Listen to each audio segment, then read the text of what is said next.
Hello, my name is Lindsay Davidson, and this is my presentation on the CREED standard of contextualization for educating exceptional students, spring 2006 at Fort Hays State University. Okay, so to get started, what is CREED? Well, CREED is an acronym, and that acronym stands for the Center for Research on Education, Diversity, and Excellence. And CREED was a project that was developed in the Department of Educational Psychology at the University of Hawaii in Manoa. What is the goal of CREED? The goal of CREED is to provide educators with the tools to help them implement the best practices for diverse students, both culturally and linguistically. And they're dedicated to improving education for the youth in the state of Hawaii.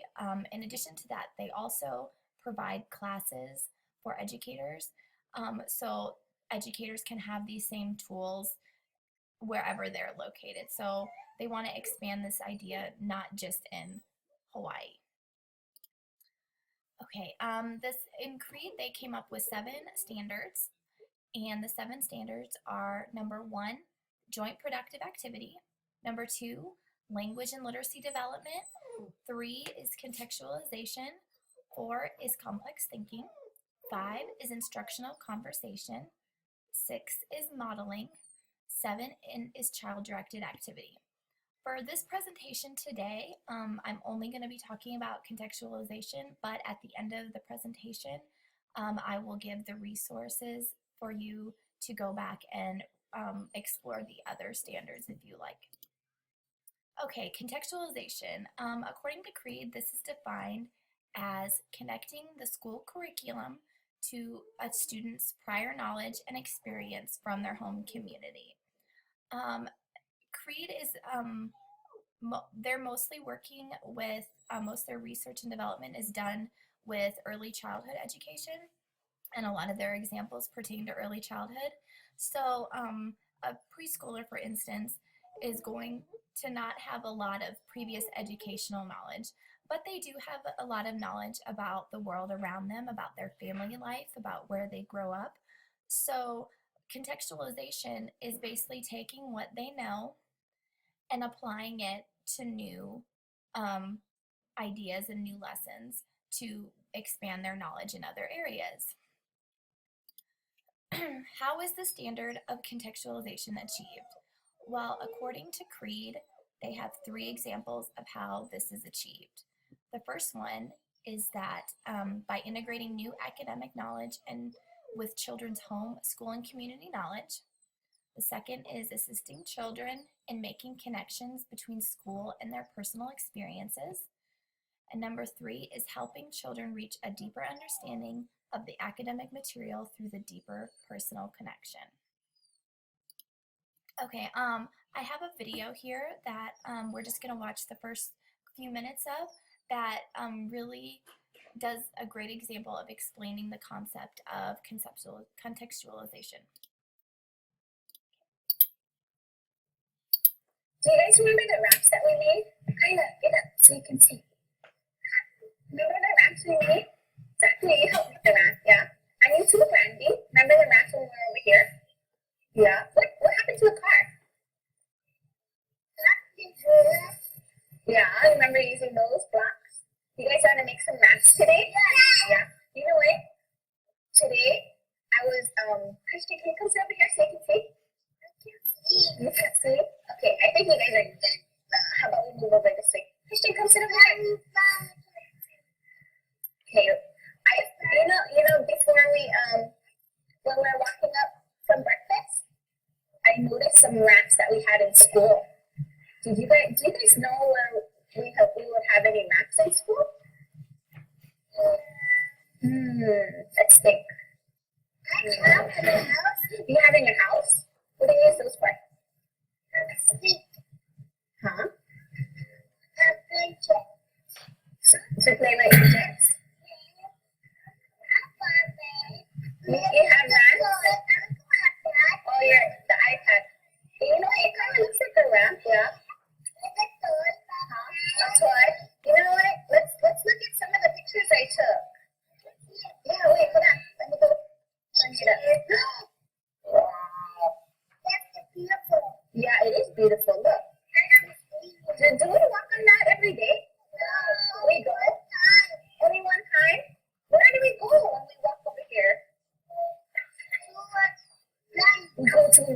French. That's right. And what do we always tell you when we're walking down the ramp?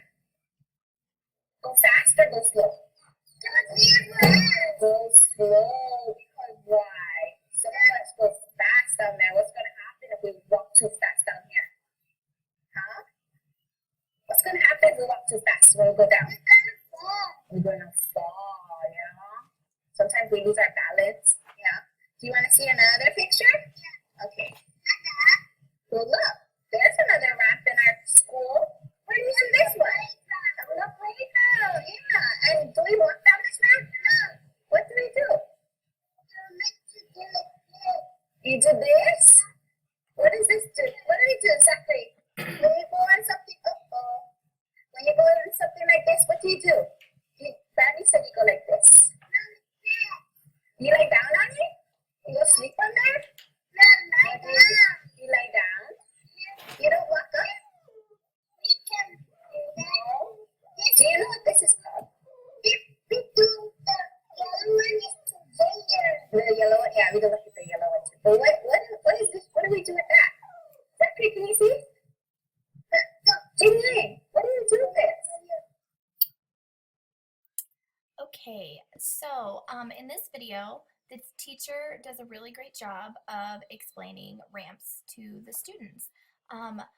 She had mentioned earlier that they, either earlier in the day or another day, they had built some ramps out of the blocks and ran the cars down them. And then, so she went around and she took pictures of the ramps that they use every day walking to lunch and on the playground. So she could help connect the concepts of ramps to their everyday life. If she would have just came in and started talking about, oh, hey, we're going to talk about ramps, they probably wouldn't have had much of an idea of what she was talking about. But because they had that knowledge of previously working with ramps, they could think back to, okay, yeah, we use that every day. And one little boy was even like, we have a ramp at our house. And later on in the video, she goes on to explain about how there's ramps on like the freeway that they may have seen when they're driving with their family in the car. So this really is a good example of contextualization in action in the classroom. Okay, contextualization in action. The best way to utilize this standard in the classroom as a teacher, first you really need to consider what the students know. And this is really based on the student's background as well as the age of the students, because as we saw in the video, the students are preschool, pre-K age students, so they're probably like 3 or 4, so they don't have extensive academic background information or background knowledge, but they do have a lot of knowledge about their family, and like in the video, they had knowledge of their school and their surroundings, where they are every day.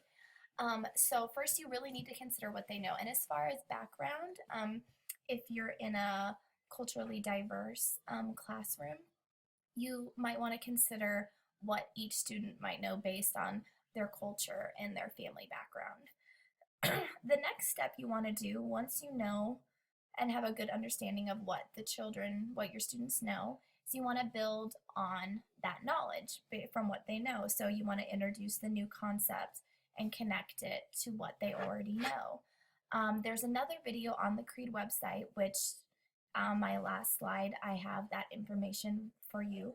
But there's another video where a teacher she's learning math, she's teaching math fractions. So what she does, she uses family drawings of the student's family that the students have drawn, and she uses that to explain the concept of fractions. And then she actually helps the students build a math word problem based on that knowledge. So she took what they know their family, obviously, since they drew the picture and they're in their family, and then she expanded on that knowledge based on what they already knew. Another thing that contextualization is really helpful, it's really useful in an ELL or ESL environment. So I read an article that I have the link to on the next slide, And it's about how contextualization is really helpful in an ELL classroom. When you have English language learners, obviously, more than likely, their culture and where they're from is going to be very different from where they are now. So one of the examples in the article was talking about when you're trying to connect literature to an ELL student. After you read the story, you want to ask that student what event or time in their life does it make them think of? And even though they're from a different culture, more than likely they are going to be able to relate to most stories. One of the examples in the book is the story of Cinderella. While all cultures don't have the story Cinderella per se, they have some version of that story. So they'll be able to connect that knowledge and help them learn, not only English, but just understanding, the different culture. Okay, and so that is it for my presentation on contextualization.